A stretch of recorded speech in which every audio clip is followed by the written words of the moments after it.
Good afternoon. My name is Zonetta English, and I'm the Strategic Initiatives and Project Delivery Director for Louisville and Metropolitan Sewer District located in Louisville, Kentucky. I want to welcome you to the Careers in Water, a panel discussion, podcast, and a networking reception.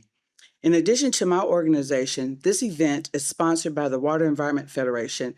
For those who are not aware, WEF is the premier organization of more than 30,000 individual members and approximately 75 affiliated member associations representing the water quality professionals across the world. This organization provides education, training, and business opportunities. The mission of this organization is to have a life free of water challenges. The purpose of this event is to attract our best and brightest, dynamic, engaged, and innovative students to our industry, as well as provide a blueprint for other water sector professionals to duplicate and customize as an avenue to replicate this model. This is our second time coming to Howard. You may ask why. In order to save critical resources, take advantage of the National Water Policy's fly-in, this is another opportunity to attract not only students on the campus of Howard University, but other area universities. Today in person, we know that we have students from the University of District of Columbia. Welcome all. We want to attract students in STEM, but we have a need for staff in trades, such as electricians and maintenance staff, people with CDL licenses, customer service expertise, finance, accounting, laboratory. So please share with your colleagues. Workforce is the greatest threat and need in the water industry. There's even a greater need in the diversity of talent and thought. As an industry, we're competing for the brightest to help solve water challenges. It's not stated lightly. Regardless of the current climate, there is no misnomer that this includes each of you. I've had several young professionals from all backgrounds voice their concerns. Let's make no mistake, the water sector wants you and needs you. The industry may pivot in what they call their programs, but the mission hasn't changed. We want to attract the best and brightest. Statistics shows that every industry thrives when it includes everyone with a distinct advantage over those who don't.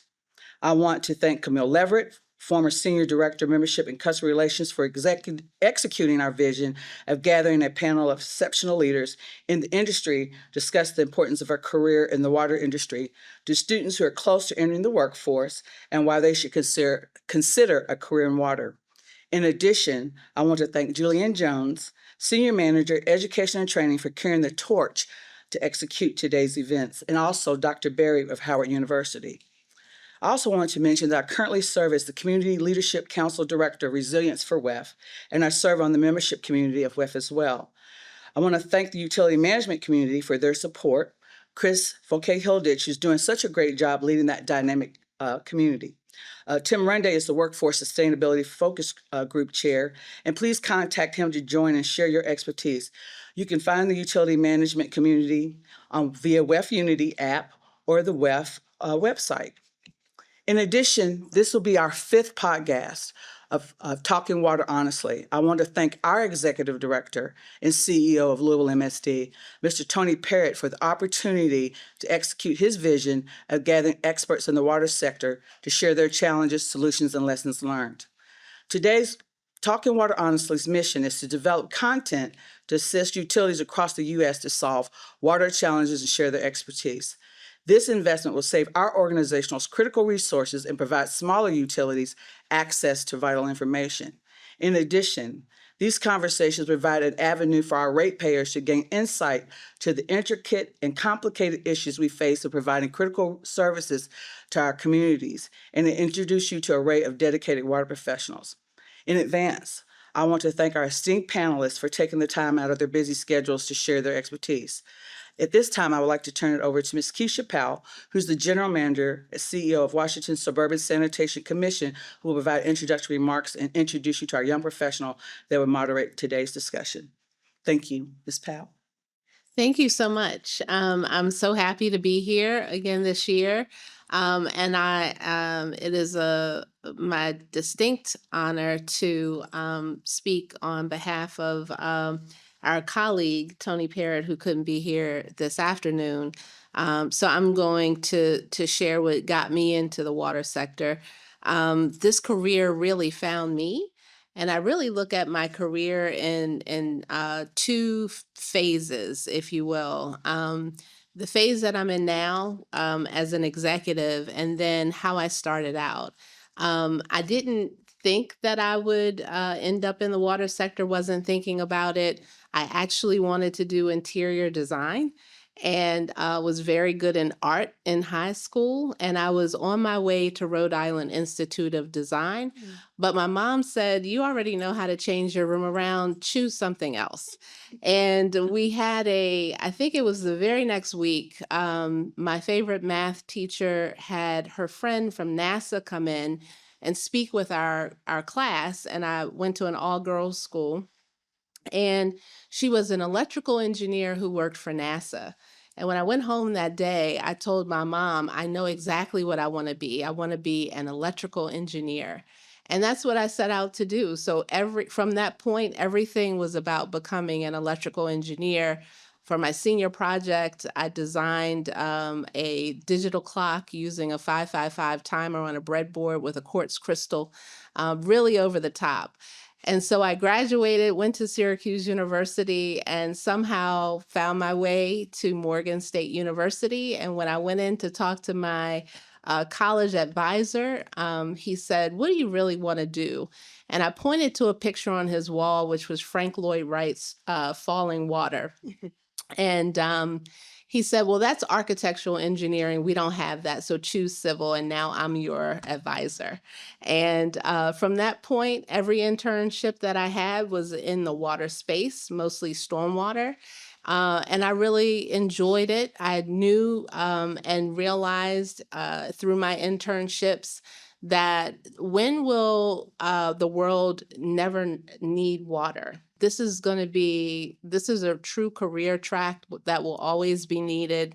At the time I was graduating, there was a campaign by the American Society of Civil Engineers that was about, I think they said civil engineers are the designers and builders of the quality of life. That really resonated with me. And I continued along that track. And just last week, I got notification that my professional engineering license was renewed in Maryland. And it made me think back to when I first got licensed as a professional engineer. That feeling and that pride of being an engineer, being in this space, being a water engineer, is still really deep within me. And I use that foundation that I developed every day. Why I think it's important for to attract folks to the water sector, like all of you, is because this is really a career track. It's really a sector where you can do consequential work. There are so many issues that are impacting many communities across the country, from flooding to failing infrastructure, to lead service lines, and even making sure that communities are able to develop, have their economies thrive because of the services that we do. And I think the great thing about the water sector is that you can find any career in it. Whatever you want to do, whatever you are passionate about, you can certainly find it in the water sector. And I learned after I joined the utility that I'm with now, WSSC Water, that you can actually be a interior designer in the water sector because we have one on staff. And so I'll just close and say that I think this summer I'm excited to try to woo someone to the water sector after they graduate. Mercedes, my mentee, is here. And I don't know if you know yet, but you've been selected to be an intern in our general manager's office starting June 1st. And I met her here last year. And I'm looking forward to you pursuing your passion with us this summer and really learning why it's important to join the water sector. Good afternoon. Thank you all for being here today. My name is Anne Musime, and I'm honored to be your moderator this afternoon. I am a process engineer and a YP for today's meeting, and I'm just Looking forward to today's conversation and the insights that will be shared regarding careers in water from our esteemed panelists. So let's go ahead and meet them. To my right is Ms. Sonetta English, who is a Strategic Initiatives and Project Delivery Director for Louisville MSD. Sonetta English oversees strategic initiatives and partnerships for company-wide innovation, focusing on advanced technologies, process improvements, and key strategic partnerships. She collaborates with university and research experts on emerging wastewater and stormwater trends and regulatory advancements. To my left, your right, is Ms. Ifeataya Venner, Senior Vice President of Arcadis. Ifeataya Venner is a seasoned professional in the fields of environmental and civil engineering, currently serving as the past president of the Water Environment Federation and Senior Vice President at Arcadis. With a strong educational background, including a master's degree from Stanford University and an MBA focused on management and sustainability from the University of South Florida, Ms. Ifeataya has cultivated a wealth of knowledge in biological nutrient removal and wastewater treatment. Her career reflects a blend of technical proficiency and leadership, making her well-positioned to influence future developments in the industry. Ms. Kathy Bailey is the Interim Assistant City Manager for the City of Cincinnati. Kathy has previously served as the Executive Director of the Greater Cincinnati Waterworks and was the first woman and African-American woman to lead the independent water utility since formation over 200 years ago. Kathy has distinguished herself as a leader throughout her career, focusing on communications, strategic thinking, innovation, outreach, and teamwork to forward solutions that positively impact the community. And she has served in many capacities in the industry. Known to many as the First Lady of Water in the industry, Kathy's knowledge, impact, and reach are great because of her storytelling, her drive, and her goals to reduce lead in water. She has a BS in chemistry from the University of Cincinnati and was with the Greater Cincinnati Waterworks for over 31 years. Mr. Hugh Sinclair, just Hugh, is the Vice President of Arcadis. He's a visionary leader and accomplished asset management professional with extensive experience in the water and wastewater and environmental sectors. As Vice President at Arcadis, he advises clients across North America on strategic asset management, operational optimization, and many other areas in the business advisory practice. As a graduate of Harvard University with a bachelor's and master's degrees in civil and environmental engineering, Hugh is actively involved in key industry organizations, including WEF, AWWA, AMWA, and NACWA. He's currently involved and has a passion for supporting the development and expansion of a diverse water workforce, including serving on the WEF Board of Trustees DEI Advisory Board. And Ms. Keisha Powell is a general manager and CEO of WSSC Water. Keisha is a leader in the global water sector with over 25 years of public and private experience in the US and London, oversees Maryland's largest water utility, serving over 1.9 million customers across 1,000 square mile area. She has testified before Congress on water infrastructure and received the Maryland Society of Professional Engineers Industry Icon Award in 2023. She's a licensed professional engineer and holds a BS in civil engineering from Morgan State University. A warm welcome to all our panelists. I think this is a good segue to start our conversation. Hugh, I'd like you to give us a little insight into your story and how you got into the water industry. Okay, so thank you everyone for showing up this afternoon. It's kind of a surreal moment for me, having spent many hours in the hallways here at Howard, right? I was telling Kathy earlier that, I didn't think that this moment would actually be the moment that I would have a flashback, right? Because I'd say, 20-something years ago, I was walking up and down these halls with buckets of activated sludge from Blue Plains, right? Not necessarily being the most popular guy in the School of Engineering at that point, with the stench that was following me going down to the lab in the basement. But it certainly has been a genesis of my career in water, right?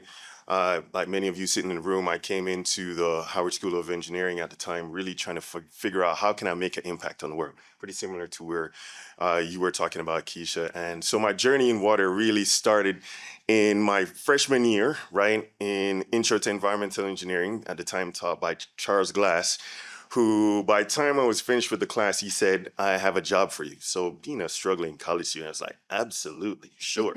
What I didn't know is that that job would entail, going and collecting sludge samples, going out on the skiff boat on the Anacostia and collecting effluent samples, right, by the pump station and doing all these very, very interesting, but not so cool stuff to everybody else, right? But it was certainly a great introduction to an industry I grew to have and still do have a very high level of passion for, right? There's no time that I don't have meaning to what I do because it's directly impacting not just myself, right, but everyone else that's around me. So my journey in water has really taken that genesis.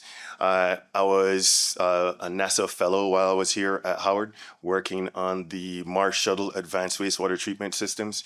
That's where I did my master's thesis in advanced activated sludge systems for water reuse at the time, which was very, very new, trying to figure out how do we have a closed loop system for a 2.5-year shuttle journey, right, from Earth to Mars at the time. So I really kind of said that, hey, listen, there's so many things in water that are possible, right? I really leaned into it. And since then, I've really tried to engage as much as I can within that, having spent over a decade at WSSC Water, right?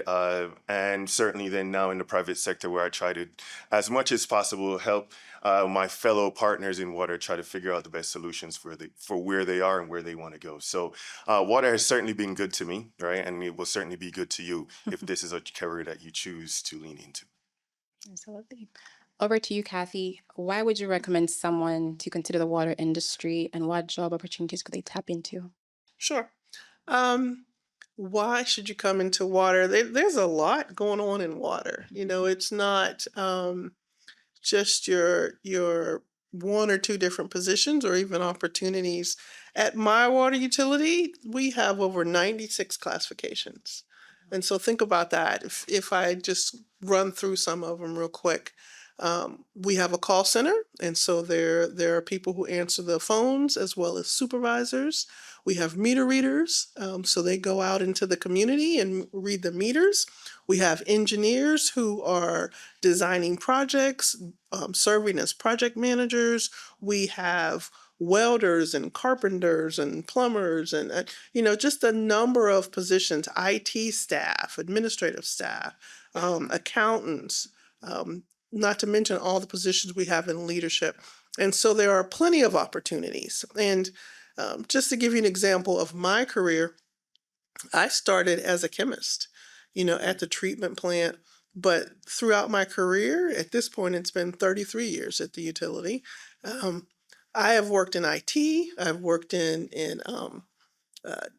performance metrics. I've worked with strategic planning. I've been in leadership for many of years. So it's not a straight path, right? It's an opportunity to zigzag and do different things. And I think that's important to know that in the water industry, there are so many things that we have to do. And you don't have to take a straight path. You can actually do different things. And many people go back to school and learn something different, which then allows them to jump around even more in the industry. So it's important to do that. That's great. Yeah. With the different avenues that are there, how can people actually tap into these opportunities? Is it through internships, co-op programs? How else could they venture into these different opportunities? Yes, many utilities do actually have co-op programs, internships. That's a great time for someone to come into an utility and then find out what you like. Some people start in a certain area and then they think, I don't like this, or they do like it a lot. But then the next year they might come back and they're in a different part of the organization and they like that much better. And so it's an opportunity through those internships and co-ops to really find out what you like and where you want to start. But again, that doesn't mean that you will have to stay in that area, for long. A lot of people move around once they get in a utility. Yes. And with different internships, Ms. Keisha, what do you think are the skill sets that you see being the best or like the biggest need in the water utility industry today? Oh my goodness, I think it runs the gamut. I remember several years ago when I started my career in the public sector. The first utility that I was with was City of Baltimore, and at that time, our biggest needs were operations staff, and I think that remains the case. A lot of folks don't know about the opportunities that exist to join a utility without a college degree. We have very good jobs that are low barrier to entry. And as Kathy talked about, there's a number of trades. We actually have over 400 job classifications, which is a bit of overkill, but it's just that many tracks, career tracks within our organization.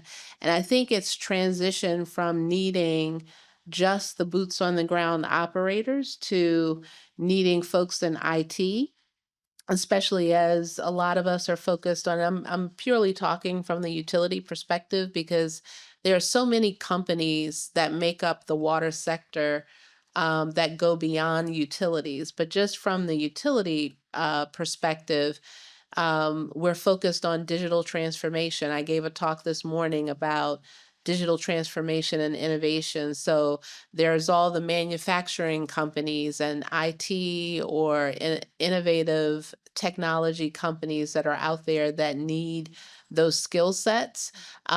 We are talking now about the rise of electrification in the country and the need to sustain to sustain that push. The same positions that are needed for meeting that demand are needed in the water sector as well. That's your folks that are working on construction sites, engineers, scientists. We have our own laboratory. In order for us to stay in compliance, we have to have lab technicians that like chemists and biologists, microbiologists that are running samples, analyzing samples. And then I would say a more recent need for us is accountants. It's been difficult for us to find accountants and finance folks, grants specialists to work with us, and engineers are always a need as well. So it really runs the gamut. If Ataya, do you have supplementary skill sets you'd like to share? I think Keisha kind of, touched on it. And I'll come back to your initial question when you talked about why people are attracted to the water sector. Yeah. Mostly, I think a lot of folks that are in there are really passionate about the impact that water has on quality of life. I mean, you can survive with a lot of things, but you can't survive without water. And it's really important for that, and folks, public health and things like that, but also businesses. So, you can't thrive as an economy without water. And so it's a really important sector within society. But then within that, you've got all of the different kinds of jobs that you may do in other sectors, but you're able to do them, but applying them to something that's really meaningful. And I think that's why, I mean, a lot of folks who have come from outside into the sector, that's what I think they find is that a lot of the folks here are just so passionate and excited about the kind of work that they do. Similar, I mean, I work in consulting, but as Keisha mentioned, we've got the utility side, we've got folks that are in manufacturing, there's folks that are the technology innovators that are, innovating water tech and doing those types of accelerators and things like that. And then there's folks in my end on consulting where we have a lot of engineers and scientists and things like that, but we are working on many different aspects of water. So the water treatment, drinking water treatment, the pipes in the ground, addressing flooding, dams, things like that. So anything really that involves water, like firms like myself, that the one that I work at do. So I think a lot of people, and I on a daily basis work with civil engineers, electrical engineers, structural, HVAC, because all of those things go into making our water infrastructure work. And then of course the finance folks and the folks who do asset management and things like that, like Hugh does within the same firm that I work at. So I think a lot of folks are really surprised at how many different types of ways that you can contribute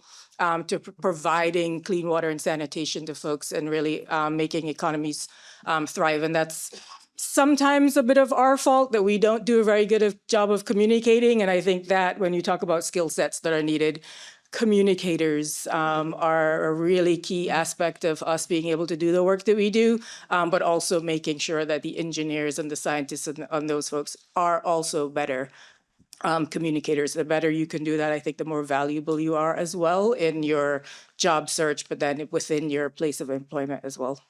Thank you, Fataya. Most utilities have workforce development programs that help recruit and retain talent. As Zanetta, could you speak to why those programs are created and what their use is? Yes, I want to speak on MSDs. We have very proud of the fact that we have two programs right now for maintenance mechanic and electricians. And I just want to set the stage to talk about where Louisville MSD is in Louisville, Kentucky, and as a heavy manufacturing city. So we are competing with two Ford truck plants and General Electric. So that's our struggle. But as you noticed in the may have seen the flooding, right, that's going on in Louisville, Kentucky, we are in desperate need of electricians. So right now we're in called flood pumping stage. So for those who are familiar with wastewater, a lot of it's by gravity flow. But when the water gets up, if you outfall to like Ohio River, then it has to pump over. So right now we are down to, I believe, about 4 electricians, and they're on 12-hour shifts. So if that pump station fails, we flood the entire west end of Louisville. So that's how critical it is to health and safety. But our two programs that we have and so this allows people who come in even in a labor position to get in these programs. So they'll spend 4 years in the maintenance, and if they do 5 in the electrical program, and we pay for them to go to schools, and so they have 40 hours of work, and then they on their own they go to classes at night. And they're certified programs. So these are all transferable things that they do. So we have people that just come in in other areas and want to make a change. And so these are how critical these programs are. Also, too, we also have a local labor preference on construction jobs over $5 million. So right now, I'm the operation liaison on a $260 million project, this thermal hydrolysis pretreatment, and that project right now has a 60% of local labor. So that means that we have to have programs to encourage those. So we also have our community benefits that allows construction firms and consultants to give like 1% back to the community. And so they have a lot of workforce development and STEM programs and helping youth, so from 5 to 21 to be exposed to it. So we're highly committed. We realize that we have to start very young and then also develop with them because we're all competing for those employees. But that just tells you how critical it is and how important it is. Thank you, Zanetta. Thank you. Kathy, would you like to supplement based on your utility and the programs? We have a number of programs, and I think we looked at it a little differently. Just to mention a couple of them, we have something that's called the Citizens Water Academy. And so this is a program, we have it every year. We start, I think, taking applications for it maybe July, early August. And it's really just an opportunity to come into these evening sessions. It's about 5 or 6 weeks, one after another in the early fall. And you come in the evening for a couple hours once a week, and you learn more about what we do. And we take you on tours of the treatment plant, explain, all the different divisions that we have, the type of work that we're doing, really in a way to help educate the community on who we are and how we do it, but to also create these ambassadors that can go out into the community and also talk about who we are and what we do. And actually, we didn't set out believing that this would happen, but we've actually had some people that were so interested in what we were doing that we've now hired them. Like they were able to then take an interest, called us, asked questions about how could I work here. We pointed them to our website, look here for any jobs, and we've hired a number of them into the organization. So that's actually turning out to be something that we didn't set out for it to be that, but it certainly has served us well. We did something else that was very simple, but we didn't think it would have the impact that it's had. And that's just simply sending our job announcements to citywide. So 6,000 employees in the city. In Waterworks, there's 600 of them. But when we had job openings, we just sent an email out to everyone and just said, hey, in your own family and circles, share this announcement. We now get hundreds of applications, where before we had some areas where it was hard to hire someone. And so that has been helpful for us to do that. And then the most recent one, we said, how about we think about the future and start with younger students? And so we created the Greater Cincinnati Water University, which is for 4th and 5th graders. And we just had our first one. 300 4th and 5th graders came to a session. It was 8 a.m. to about 1:30 in the afternoon, but it was an opportunity for them to come to the University of Cincinnati, which many didn't even know was there in Cincinnati. And they had aprons, they had activities to learn all about water, wastewater, stormwater. We were able to give them lunch, some hands-on activities throughout the day, just to say, hey, we want to start early to give you an idea. Because when I was young, there was no one coming to my school to talk about water, wastewater, stormwater. That just didn't happen. Even in college, there weren't opportunities that said, hey, you could have a career in water, wastewater, or stormwater. And so our thought was, let's back up and start young to at least put it in front of them to say, there's opportunities here, and maybe you have an interest in that. Thank you, Kathy. And as each of the panelists were speaking, they do highlight how interdisciplinary the water sector is, which is amazing. And with your different years of experience, I think it would be notable to recognize that a lot of networking that goes into that as well. And so if Itaya could just speak to the importance of networking and the importance of having a mentor in your career. Oh boy. I would say both of those things are probably the single most important thing as far as getting into this career, and then also being able to move forward. I don't think without doing those, as introverted as I tend to be, that I would have gotten as far as I got. I mean, and I will kind of refer back to WEF's inflow program that I know some students at Howard and UDC have done. When we talked about all of those different careers, a lot of folks don't know that. I certainly had no clue of the breadth of the water sector when I had done that, or any way to sort of get into it. I just knew I had an interest in water. And so the idea of that program was really bringing folks from various schools and having them at our conference, because our conference have lots and lots of folks, and being able to expose them to the different professionals who are doing different things. And I think the most common thing that you hear is, I had no idea that there were all these different things or all these different people doing different things within the sector. But I think it's important to, the importance of networking. Again, it's a very small industry. It's large, but it's small. And so knowing folks is really good as far as getting your foot into the door, being able to ask questions to find out what type of work, because again, you may come out knowing you want to do water, but you don't quite know what specific thing you want to choose. So that networking and being able to talk to folks, and I find that water sector is a pretty friendly, open bunch of folks. So which, is another thing that folks say about us. But it's important for that. I think it's important, again, to find mentors, in your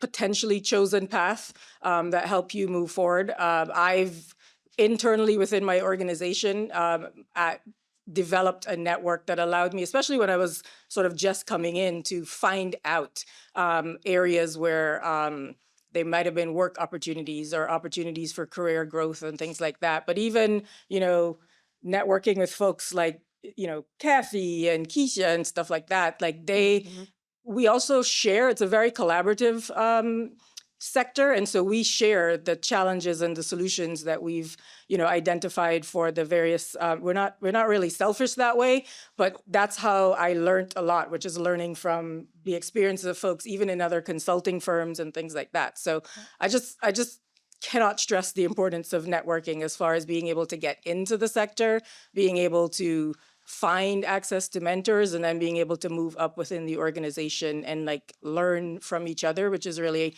important as we're very mission driven and focused. And as far as mentoring, Again, that has been really important in my career, especially since I did not know people that were in the sector before.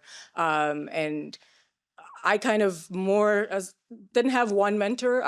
I kind of liken it to a little bit of a personal board of directors where I'll have like different people who can offer different things to me over the course of my career. Some are my mentors from I started, and then some may be a mentor for a very short period of time that offer advice on various different things. And now that I'm sort of more advanced in my career, I try to make an opportunity, make an effort to really mentor a lot of younger professionals, especially Black women, because they aren't a lot of Black women in senior leadership roles within water, although you see a bunch here. Yeah. That is actually a rarity. And so I really, a lot of us make a really concerted effort to help support those folks and give them opportunities to succeed as well. Thank you for that. Can I add something to that? Yes, please. I just wanted to say that I've been in the industry 33 years, and I can absolutely recall the days where, at a conference, I could count on one hand the number of people of color that were there as leaders of a utility. Perhaps they were there, but they were not leading utilities. And I've seen that grow. But I share that to just mention the fact that because it's still not a lot of us in this industry, we are very open and helpful when we see someone new in the industry. And so we make ourselves readily available to, people at a conference, younger people who are coming into the into the industry to make them know that we are accessible. We are here to help you. We are here to help you deal with some of the things that you might experience, but also to foster your growth so that you stay in the industry. Because it's one thing for us to be coming into this industry, we have to figure out and support each other to stay in the industry. And that's a big piece of what we constantly do as leaders. And a lot of the organizations are making concerted efforts to do that, right? So we support student chapters at various universities. We have very extensive student and young professional programs, increasingly with a lot of scholarships to get you into that space so that you could get to the conferences. Most of those conferences are free for students, recognizing that importance of being able to have that network and being able to find those mentors. More and more over the last few years, you'll find that all of the water associations are supporting those because they want to bring folks into the workforce. But as you said, we want you to stay and then be able to have the tools you need to kind of move forward as well. Thank you. Keisha, would you like to supplement anything about multiple mentors as you proceed in your journey and your career? Well, sure. I certainly had mentors, and as Ifatayo said, and I've never heard the term "my personal board." I'm gonna start using that, but it's very true. I think you have to have people that are can meet you where you are and can provide you the advice and mentoring that you need at a particular time. And as we were talking about today's discussion, I noted that, perhaps where I am in my career right now, I may not make the best mentor for everyone, especially folks that are starting out that may need more mentoring about how to handle the day to day on projects and navigate within companies, how to navigate within private companies. But I do have experiences that I can lend. So I think it's you have to find the mentors that will work for you and kind of fill your cup with what you need. And you can't underscore the importance of having a network. When you need to reach out to someone, you need someone to advocate for you, and it's very important to have a very strong network of peers. Those are folks that you can grow with. Those are folks that you can learn with, and you can definitely have each other's back as you move through this space. Thank you, Keisha. There's numerous students in the room with us today, and I think it's also important to highlight what the transition from being a student to a professional could look like. So, Hugh, do you mind speaking to that, please? Yeah, certainly. So I think it's it's more than you anticipate, right? I'll put it this way. I think what you're doing now is learning the skills that you'll need to then move into a whole different school, which is working, right? Uh, you know, I think part of that and the benefit of that, I can't highlight how important it is, if possible, to get internships. Because the part of the learning that you're not getting now that you'll get there is how to be a professional, right? How do you show up? Right? How do you exist in certain spaces? The expectations that are, placed upon you. How do you navigate in those environments? Right? Those are the soft skills that will really make or break your career. Right? And the more you are adaptable to that early on out, right, the better it will be. So part of that transition necessarily for me, right? So I was here. I got hired 6 months before I finished my master's, right? Because I was working on a patent for a stormwater treatment company that said, "Hey, look, you solved the problem that we wanted to solve. Why don't you come and work for us?" Right? The first day I showed up to work, having really been a student working in a lab in the basement of this building, doing all these tests and all these things. I was a good student, but transitioning to being a engineer, right, in practice took some time, and with that was a learning curve that I had to go on. You have to give yourself grace in the beginning, right? I think it's really more of an observation that you really need to be in when you start out, right? Understand the environment that you're in, the culture that you're a part of, right? I'd say that, also, which I think is relevant now because I talk to a lot of you when you're entering the industry, is you have to have reasonable expectations, right? I know that we're all sharp, we're all ready, right? But you're also learning a lot coming in, right? So understand that your first 5 to 7 years is really you just getting the baseline, right, of what you need.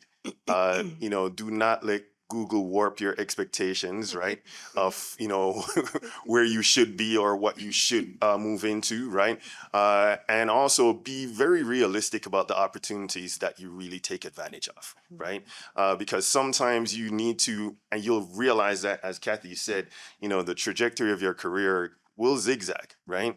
And you really need to be flexible and malleable, right, to allow that pathway to actually evolve over time. Because no matter how fixated you are, as Keisha was definitely going to be the interior designer, right? But, that's definitely not where she is now.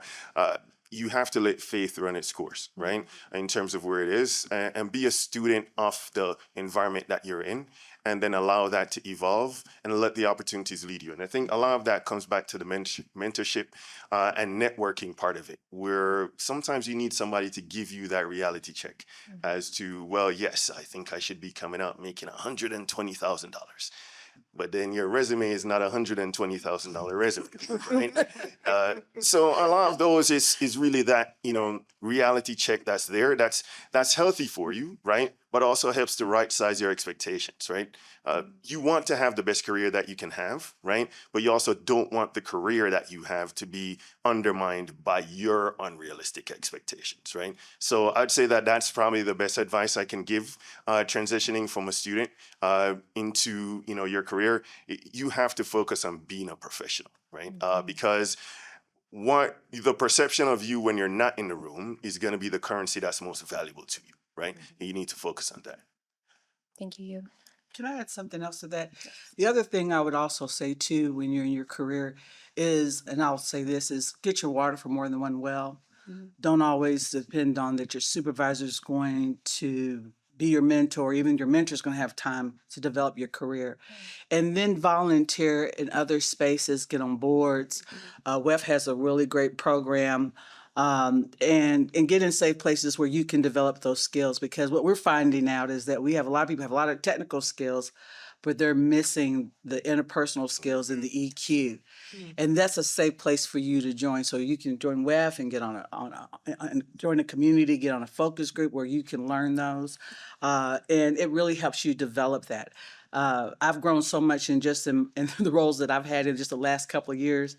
And that has helped me with my patience, being able to phrase things in the right way that I may not have gotten, or even somebody even felt comfortable that I work with. So I would just say that it's just reach out sometimes because we'll all get in those things where you're just really, really busy and people don't have the time, but invest in yourself and find other avenues to help you grow.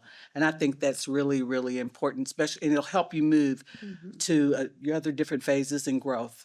Yes.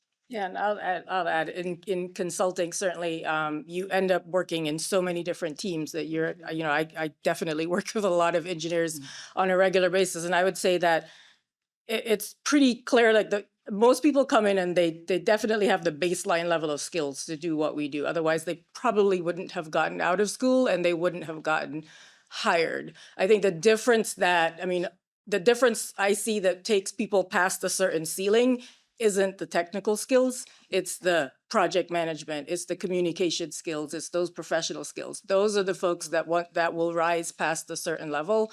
And so, yes, it's important to focus on the technical and get your EIT and your PE and those sorts of things, but how you keep on a schedule, keep on a budget, communicate if something changed and you are going to be a little bit later, and those sorts of almost customer service type work, that is what generally separates the average or okay sort of engineers and scientists and whatever from the really good ones who sort of move forward in the organizations and, as Hugh said, get to those higher salaries and so on. Thank you for that. Kathy, would you like to supplement? No, I'm okay. Keisha, do you have any supplements to make? Well, I would just say the transition from being a student to your career. I went to the private sector, and the thing that I had to learn is the answer is not in the book. The book might not be on the shelf, and the answer is supposed to reside with you. And applying those skill sets that you gained, as Ifatayo said, those are important. And the soft skills are certainly important, but you are demonstrating, you have to prove yourself a little bit, but you don't want to feel that you have to have all of the answers. And what I see with a lot of young professionals, especially coming out of school, is a hesitance to ask questions. That is the time where you should ask as many questions as you possibly can, because that helps build your foundation. And I found it daunting going to a design center with all of these engineers and folks that were graduating from other schools. I questioned whether or not my skill set was strong enough, because I may not have known something or grasped something like another, young professional, fresh graduate student did. But it's because that person asked questions. And, I was sitting in my cubicle with my engineering pad and a sharpened pencil or three and trying to figure out how to design a belt filter press. And I thought that meant drawing a belt filter press, like designing it from scratch. Or there's a whole other context. So asking questions, being inquisitive, and saying what you don't know is so important. And that is the time to do it as you are making that transition to build your foundation. Thank you, Keisha. Thank you so much for making the time to be with us today. And I would like to thank our panelists for their invaluable insights into this discussion. And with that, I'll hand it over to Jamie to handle that Q&A. Thank you, Jamie. All right. Thank you, everyone, and wonderful insights. Again, my name's Jamie Decker. I'm a senior associate with Hazen and Sawyer, and I'm part of WEF's utility management community, helping to host this session here today. And we want to open this up to a Q&A session for the students in particular being here. So start thinking of some questions that you may want to ask the panelists. But I'm going to open up with one question that was submitted previously too. But as we're here at Howard University, specifically for you guys on the panel, how should different universities and college better prepare students coming into the water industry? Is there anything that you see as a greater need that we maybe haven't touched on, or just to emphasize what we've talked about already? I'd say that that last question that we just answered, right? I think it's that gap that could be closed a little bit better, right? The value of you coming in is not really just the technical baseline that you're gonna have, right? Is your capability to adapt and then add value, right? So I think a lot more encouragement needs to be there on focusing on gaining the value of what internships can get your students, right? And ensuring that they're not just looking on that as a means to just earn, but a means to actually learn the skill sets that are the non-technical skill sets that they'll actually need, right? To close that gap of you coming in, right? To help your orientation when you transition to be a lot more smooth. And how do you really take advantage and really leverage that in a better way, right?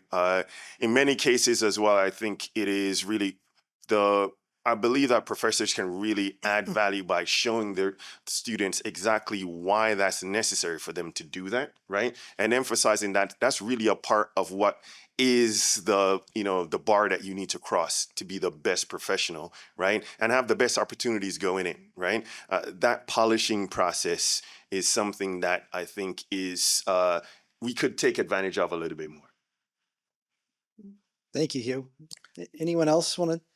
I would add that gone are the days where we think we can just go to a career fair, Yeah. right? I think we absolutely need to go to the universities and show up in a different way and have a sit down conversation and explain and bring videos, bring examples. If possible, invite some students to come, to a treatment plant, tour the place, sit in on some meetings. We started to do some of that. Just as an example, we went to a career fair and I was talking to some of the employees when they came back and I said, "How was it?" And they were like, "Oh, it wasn't good."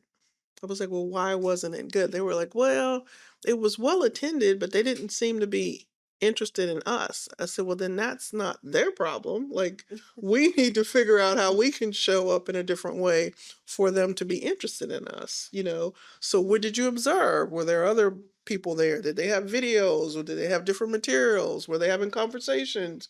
Was somebody telling a story? We have to figure out different ways that we show up um, and really connect in a different way with students to get them interested in us in this industry and working at utilities. Yeah. Thank you, Kathy. Any questions from the audience? Any students have specific question? Okay. Share your name real quick. Thank you. I'm Sudhir Yadav. I'm from Nepal. I'm currently doing my master's in civil engineering in UDC. And my question is, in case a student doesn't get the internship and he's graduating in December for just like me, what should we do to enhance our resume or something to be better prepared for the industry? Yeah. Thank you. So if I understand, you're saying if you don't get the internship, then what could you do to prepare to come into this? Well, I believe there's a number of organizations that sometimes have student memberships. So that's an opportunity for you to get involved in some of the organizations in our industry that would then put you into different arenas where you could see more of us work. Um, I would say, if you don't get an internship, but you're also still interested in working at a utility, you need to be very familiar with their website or their hiring practice. In the case of Cincinnati, Ohio, there's 20 some departments in the city of Cincinnati. And so there's a common website where all the positions across the city are interested or are listed, and then you show your interest by filling out a profile, and then it will send you some alerts when those jobs are available. So make sure that whatever city you're in, research those opportunities of how you can apply for different jobs or get alerts about different jobs. I would even go as far as to say, you know, sometimes if you want to get to water, you might have to come in the door in another way, right? I see this often in the city of Cincinnati. Somebody might come into the city of Cincinnati in the Department of Transportation and Engineering, but when they get there, they get a little experience of the city culture, and then they continue to look for an opportunity at the utility. Then they apply and get that job and then get there. So don't rule out those other opportunities that could get you to where you eventually want to go. And so that then tells you need to be aware of that arena as well. So I'd say on the consulting side, generally how we find our entry-level engineers or interns is you should have a LinkedIn profile and you should make an attempt to build that network. I know our recruiters, most of the larger firms have they have recruiters that are dedicated to entry level in an internship folks that are separate from the professional kind of recruiters, but both sets of recruiters are regularly looking on LinkedIn. And building that network sort of happens again through those conferences. You know, again, WEF is sort of the larger organization, and I'll talk about that one because that's the one I know, but there's also AWWA on the drinking water side and so on. But we have our national organization with our national conferences, but we have member associations that are local, and local to this area, we have Chesapeake, and then we also have the Virginia WA. They have their own conferences. They have chapters that have their own events. I would say, speaking, I'm based in Florida, we are routinely engaging with students through those chapters. And I would say that's where the vast majority of our almost all of our interns and our entry level come, because our professionals get to interact with them on a regular basis. And then when they now want a job, they already know us, right? So if you're sort of sending a resume and things into the ether, it could be great. Your chances are going to be less because we don't know you and it's not personal, but there's many opportunities if you're that motivated to engage on that level. And that's what I would suggest. And again, once you get on LinkedIn and you know again, you start posting, somebody else sort of interacts with it, you connect with them, and that sort of builds your network so that more people are seeing you and what you're about. Because I would say if I get a resume or I hear of a student, the first place I'm going is LinkedIn. Yeah, what are you about? What are you, that sort of stuff. So again, I wouldn't let that discourage you, but I would certainly make an effort to identify where those places that we are all the time so that you have an opportunity. I mean, the good thing is there's a lot of people in water, but it's also a really closely knit, small network. And once you go to the places where we are, which were not hard to find, that's generally where we find our folks. So. Right. And just a little bit with that, she mentioned going to LinkedIn, which then brings up social media. We absolutely are all over social media. We need to know if you're about business, we want you. We need to know if you're a little crazy, we want you. But if you're way out there because we can see some stuff on social media, then that's a sign for us to keep it moving. And really, and we're not ruling you out, but we're just saying you might need a little bit more time before you are ready to come into the industry. But you need to really think about that on your social media presence, because we do absolutely go out there and check you out. I'll just add, don't be afraid to volunteer volunteer your way in. We have an individual who I actually mentored. He came to me when we were at Morgan State University doing, a similar event, looking for interns for the summer. And he waited until the end of the day when we were packing up, and he came and said, I don't know anything about this. I just want to learn. And I'm willing to work for free. And he came in, he worked with us for 2 or 3 days. By the end of the summer, he was being hired, and he let his work ethic work his way in. And today he's grown in leaps and bounds. So there are opportunities to look for volunteer opportunities, or if there is some place that you're targeting, go to them and say, I would just like to, because no one not has a lot of work to do. How can I be helpful? I just want to volunteer, see what this is about, and try to work your way in. And similar to what Kathy said, we have another individual who came to us last year at the utility. He came in to customer service to answer phones as one of our customer service representatives, and he really wanted to work in the laboratory, but we didn't have a position available. and he's waited for a position. Something opened up recently, and now he's being promoted to the laboratory. And I like to share a story, and we connected to WSSC. I'll tell you how small the world is. I worked with a student that was attended University of Louisville, and I oversaw his PhD program. In part of his project. And so he interviewed with us, but it probably was not his ideal position that he wanted. But he came into the organization, and he worked several years, and then now he's at WSSC. So you may think about, and even you may not get that job, but do your best, and they may hire you in another role, and it still was in the engineering division, and it may not be your idea of what your first dream job is, but it gives you the inroads to go within the organization or even somewhere else. So, just be open, and you'd be surprised on what opportunities that you get just from doing something that you may have not initially thought that that's where you would be, but it still will take you to where you want to go. Excellent question. Great response. Thank you for that. Any other questions from students here that you'd like to ask the panelists? Yeah. Share your name and have fun. Good afternoon, everybody. I'm Aliyah Hamilton, and I attend Howard. I'm a graduating senior. My question is, what are some emerging challenges in the water industry that you're excited about tackling? No, Man. you Good added that question. excited Anyone want to start? part. Who wants to start with that? You? So, Yeah. all right. So I think that so actually it's funny because that's really a lot of what I do on a day-to-day basis, right?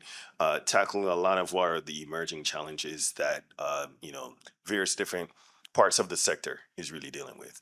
So a lot of things that we're seeing emerging right now, as Keisha had mentioned it before, data and technology is becoming an essential part of how utilities and other parts of the industry really have to work, right? We've moved from a data scientist really being something that was an anomaly in water to really being somewhat of a core element of what's being done, right? Water is no different. There will be a lot of transformation in AI, ML, right? And a lot of these other processes that are happening within the sector, right? Traditionally, water has had two real modes of adoption, right? Technology is high in adoption in really a lot of the treatment processes, laboratory services, and otherwise, right? In the business processes, it tends to be a little bit of a more conservative pathway, right? But we're seeing that start to accelerate now in terms of where it moves and where it goes. So I think that that's definitely a crossover that's there. One thing that I definitely see as being a skill set that's starting to emerge as being very vital in the water sector is that bridge builder between the technical, right, and the strategic. Someone who understands how something has to get done, but understands how to help the organization utilize all of these new tools and technologies, right, in a way that helps to enable the essential services that they have to provide. Because you have to know a lot about what you're trying to do, right? To be able to harness the right technologies and tools to actually do that. This is where engineer skill sets actually come in perfectly, right?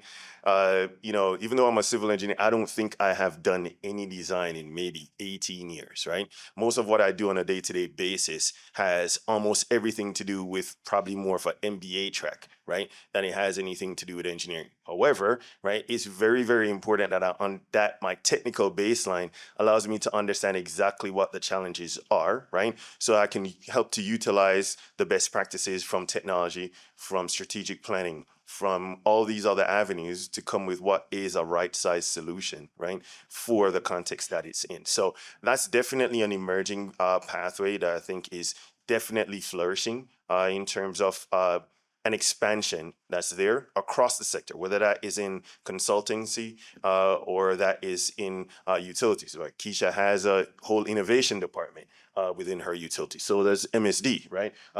Kathy does the same thing with her utility as well. So we're starting to see across the sector that technology, innovation, and driving efficiency and optimization is where we're seeing a lot of that bleeding edge turning into really more of a value added going forward. He just described my job. I was going to say, I was like, Zanetta, that is your job. Do you want, Zanetta, you've done a lot of work recently on, with artificial intelligence and ML. How have those processes and tools come into play at your utility, and how people can prepare for that type of work coming in? Oh, most definitely. I have implemented artificial intelligence at 4 of our wastewater treatment plants.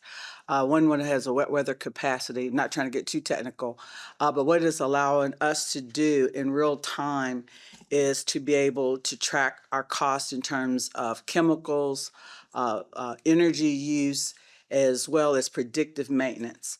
It's also a tool that we use to train staff because they'll come in and they'll know the technical process, but really understand how it really works. My firm belief is this: it's a tool; it'll never replace humans, and it's allowed us to be able to expand our service area. So we've bought an additional 17 plants, and so my one-on-one with Mr. Perry goes, Zonette, I'm going to take what you're doing with AI and decide if where our next treatment plant is going to be built. I'm like, oh, okay.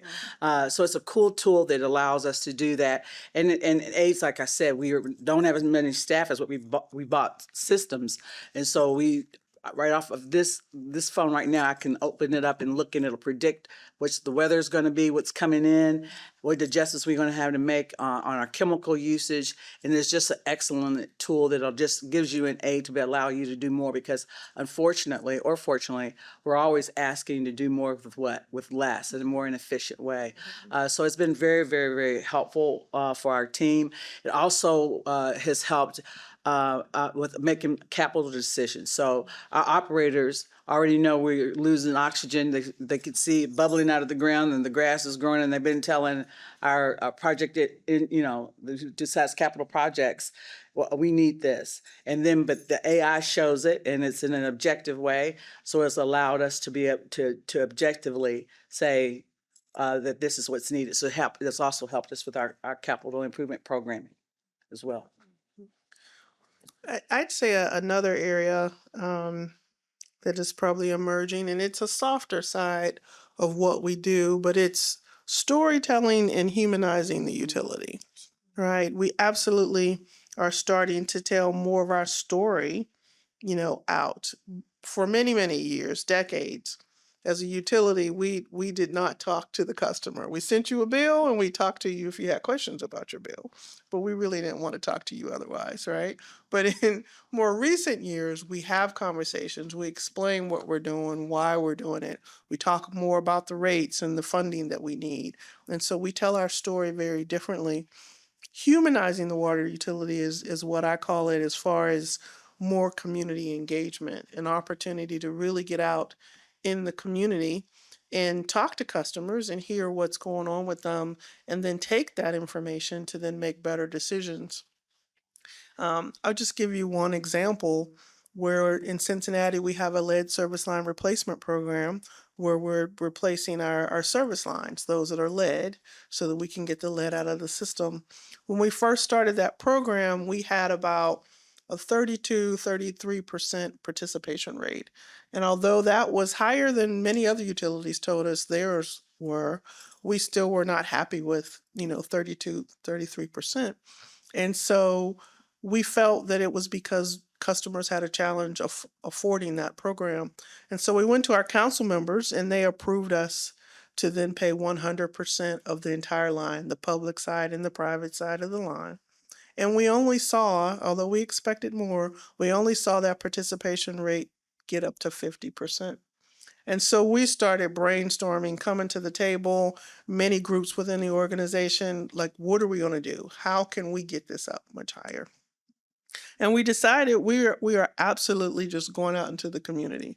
We're going to have meetings at churches, rec centers, wherever we can, coffee house, wherever. And we went from 50% up to 83%. And so we're not done, because 83 is a B, but we want an A, right? And so we're trying to keep doing that. But my point is, we had to figure out how to meet customers where they were. not just sit back and hope that they get the information. We had to be more intentional in taking the information to them, being vulnerable on our side to then sit with them and explain what was needed, answer their questions, some of which were very hard or not really on the topic that we were there to discuss.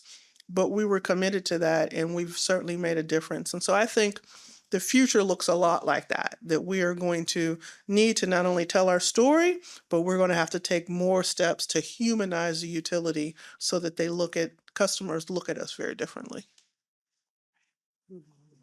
Thank you for that. Other student questions that you'd like to ask the panel? Yeah. Hi, everyone. My name is Kelly. I am a junior civil and environmental engineering student at Howard. I have a question more about the industry, and Kathy touched a little bit on this, but we know how water access and quality remains like deeply unequal across the country and disproportionately is affecting low income and marginalized communities. But I want to hear from everyone how water professionals and engineers can center social justice in their planning and infrastructure decisions to ensure equitable access for everybody. Thank you. Did you look down the table at me? To start. You're the best person to answer. Well, I'll just start with what I was thinking to say in response to your question, and congratulations to you on graduating.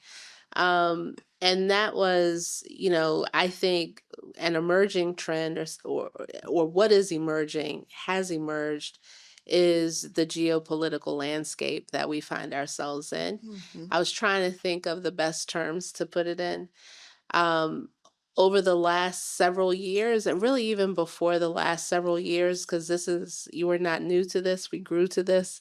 The water sector, more than any other critical infrastructure sector, I think, has been closest to the community, and more has been expected of us where communities are concerned. And at WSSC Water, we have said that we are an anchor institution, going beyond our core mission and the things that we control to impact things that we can influence, like social justice and racial justice, and making sure that all communities have an opportunity to thrive on equal footing through focusing on equity. And it is still important, even when the shades close, it doesn't mean the sun is not shining. And the same issues, the same environmental injustices that many of our communities have grappled with for years are still the same environmental injustices. And it's incumbent upon us to make sure that we don't lose sight of that as a sector. And I know this being Water Policy Week, there have been many discussions that I've been engaged in this week where we have talked about what our core values are as a sector and why we are here. We're here because our primary focus is protecting public health and the environment. But through that, if we are doing our jobs right, then we are impacting so much more. And that remains important. And it's important, I think, for those communities that have depended on the recognition that were at the table when we were talking about the bipartisan infrastructure law. They wanted to see themselves in it. And as a result of that, 72 times in that piece of legislation, which is law, there was a requirement to invest in disadvantaged communities. And it's because the issues that we are here to address are impacting those communities the most. And those communities just happen to be communities of color, but it's in a lot of ways by design. And we have to continue to do the work that we have been doing and making sure that we're inclusive and that we're addressing every single community's needs, every single person's needs through our work. But I think the recognition is important that we are really on the front lines of making sure that those communities are getting what we need, that our communities are getting what they need. So I'd say this, right? Um, in what I do day to day and working with utilities across the country, whether it is on developing strategic plans to their capital plans to understanding their commitments and how they deliver service, it's really been an evolution, right? That's now been normalized in many spaces where the performance of the utility now has to, as Kathy had said before, be humanized, right? A water main break isn't just a water main break for everyone, right? Because your level of resilience, right, depending on where it is, which has a direct impact on the utility, whether that is in the utility's reputation or it's in the cost of recovery, right? Not only for the community, but for the utility, has certain context issues that are around that, right? What we've seen, and certainly how I think in certain cases the evolution of that has been, is that we've moved from this really being more of a disadvantage conversation to a level of service parity conversation, right? Where it's more of every constituent or every customer, right, is paying in to receive a certain baseline level of service, right? There are historical factors that maybe created some barriers to that capacity to deliver that service, right? But also there are in some blind spots in terms of a performance evaluation, right? In terms of pulling that information in, right? A lot of that is translated in different ways, but there has been a lot of ground that's there. My thing is certainly it's really the what you come in if you choose to enter this industry, right? And certainly I'm glad that that's something that you recognize as, you know, as a need, right? uh, I'd say that you're going to have to be very clear-eyed, right, as to how do you want to utilize that context for the impact that you want to make, right? And having that sense of grounding to bring to the table, right, certain things in the right context to ensure that it can be seen, heard, and then implemented, right, is going to be important. And that's why understanding your professional brand, right, and the currency that you can spend, right, is going to be important, especially if you're going to be an advocate for certain issues, right? Because you want to make sure that you can be heard, right? Not only heard, but that you can advocate in the right way. And I'll kind of add a little bit on the education side. So certainly we have the utility, but what I also see as far as collectively the industry of water professionals and educators, more and more has been taking steps to make sure that as we also build these systems, and certainly as we build this infrastructure that has done harm, recognizing that part of the education is not just the technical part, but making sure that that equity component and that level of understanding and the level of understanding of sustainability and community and so on is also incorporated into the engineering and other programs. And I see, I am down at in Tampa and University of South Florida, and that's a critical component of those folks. In fact, they actually make the engineering students work with anthropology, and they're very interdisciplinary focus for that purpose, to make sure that those who are designing infrastructure understand the impacts of that infrastructure as you design. But also in organizations like, I think Zanetta had mentioned at the very beginning, that WEF very intentionally made its vision life free of water challenges. And that meant all water challenges for all folks. And that's the goal that we're attempting to get to. And so we have then taken that and made a lot of our educational focus within our communities, our committees, our conferences, is a lot of fostering that discussion and fostering that training, so that we're not just talking about the technology and how do I do that, but how do I make sure that I address those issues that you're talking about. And that's separate from any sort of legislative thing. I'm pretty confident that that will continue, because I know that a lot of the folks in water that really have that ability to do that have been focusing on that a lot more over the last few years. So Yeah. And I would add, I keep looking for the good that came out of COVID, right? And as much as we were often rushing home, to get an update on COVID. In the midst of that, we certainly saw George Floyd, right?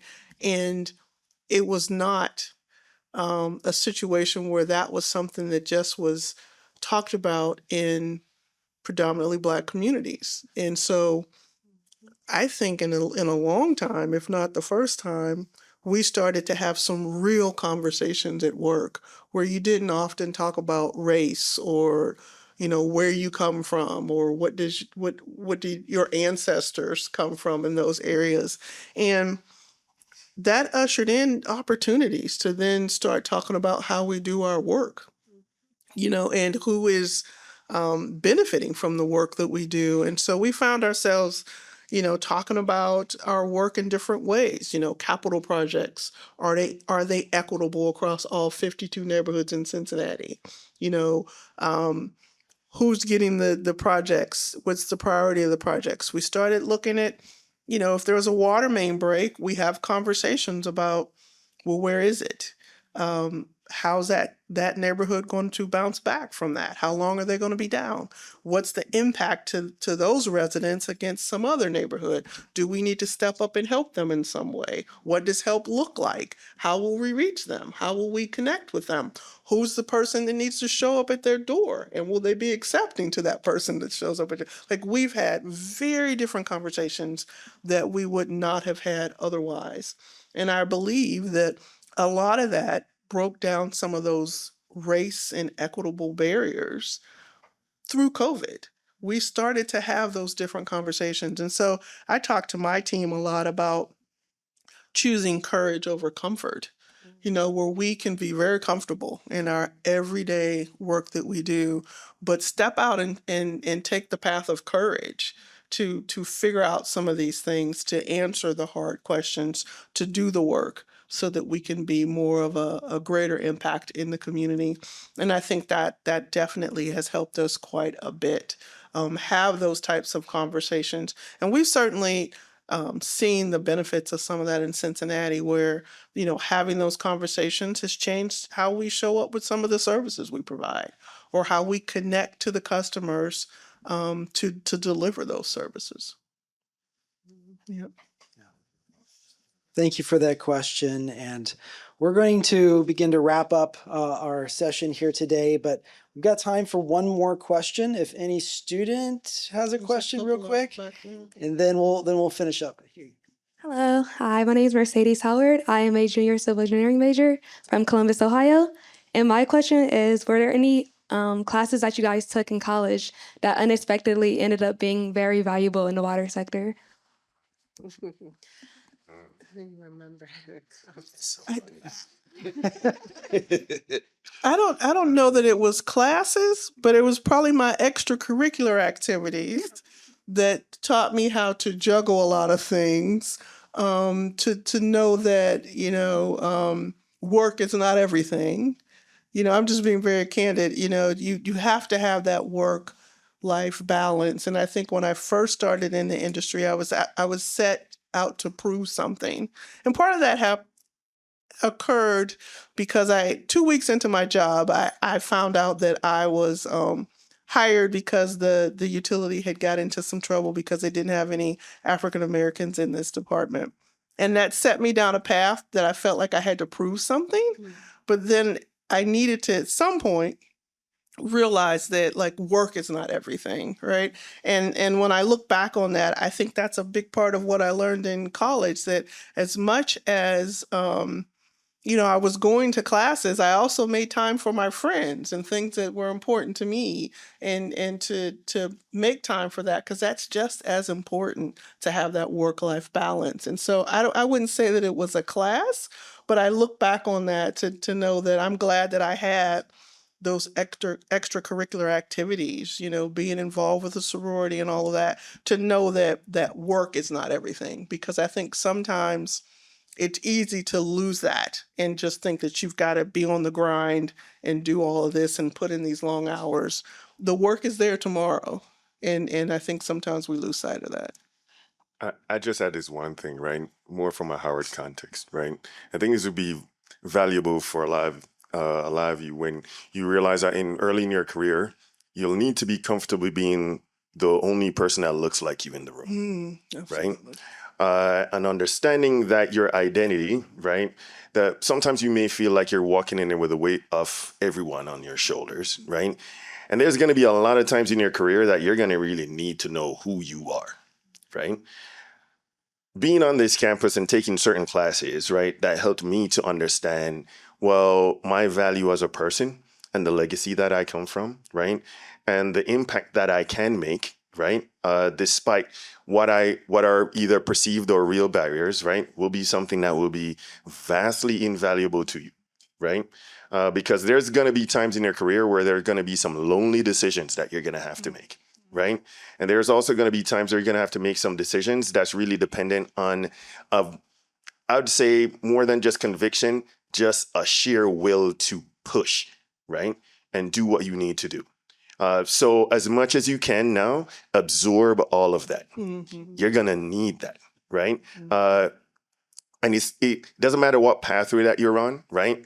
And certainly if your aspirations are certainly to go higher, you are going to need to know who you are, right?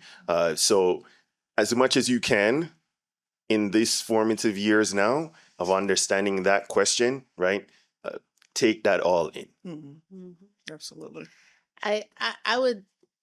I'll be a little bit funny on the heels of that, but it's very, very, very true, Hugh. But I think engineers in the room will understand calculus 2. I would have hoped that calculus 2 would be consequential to my career for as much drama as it for as difficult as it was to get through calc 2 twice.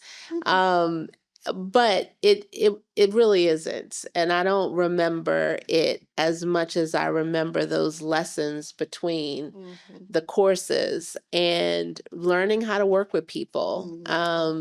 The network that I have, part of the network that I have today are my my classmates from my schoolmates from Morgan. They're like family. One checked on me the other day.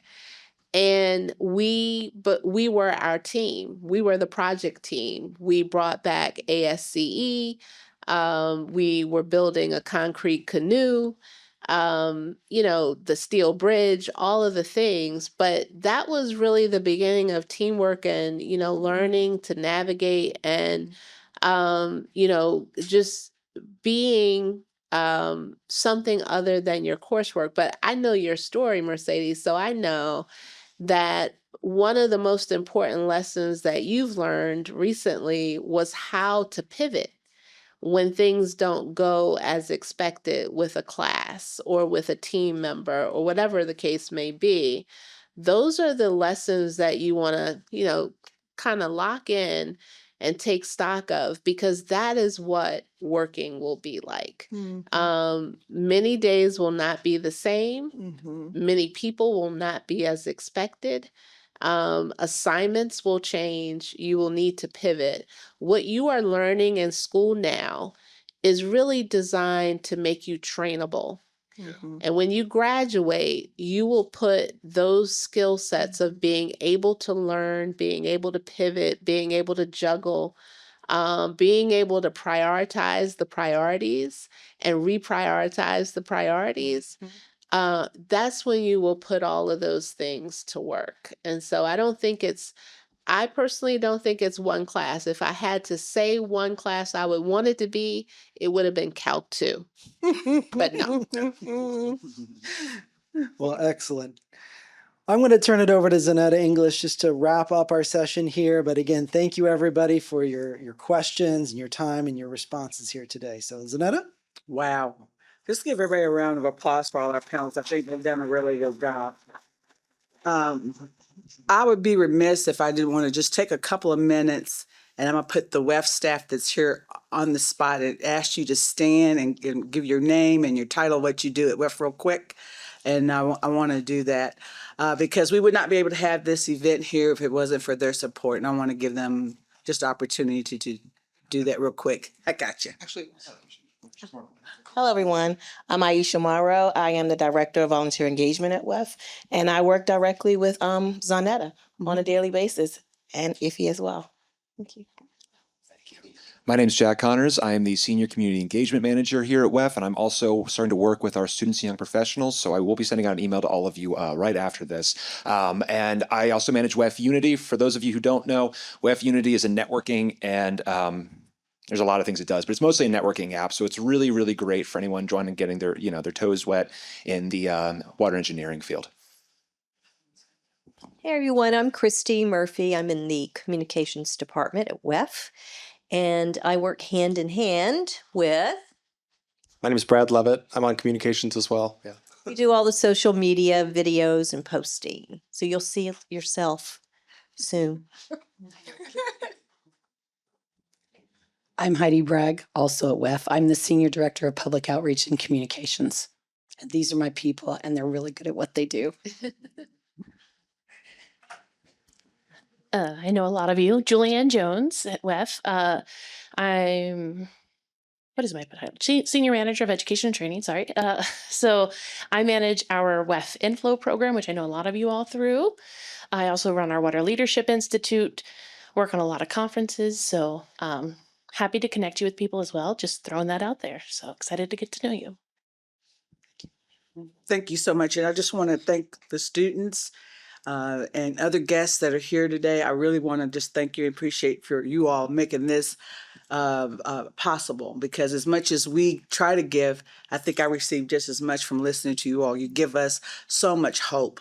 Because we desperately need you, and we just want to just thank you for you taking their time to be here today. And as we close, I want to just give you the opportunity that we'll be here so you can ask more additional questions, and then just ask you to stay for the networking event. And I believe we have some food. So and if you don't eat it, I'm sure we all was in college. Somebody will find out that it'll be here shortly. Because you don't even have to phone a friend. I think they can just smell it that it's here. So again, I just want to thank all of the panelists. I just want to, because I mean, you guys, you have no clue how fabulous they really are. They were very humbled, and it's just humbling for me for just to be in their presence. And just thank you so much for our YP.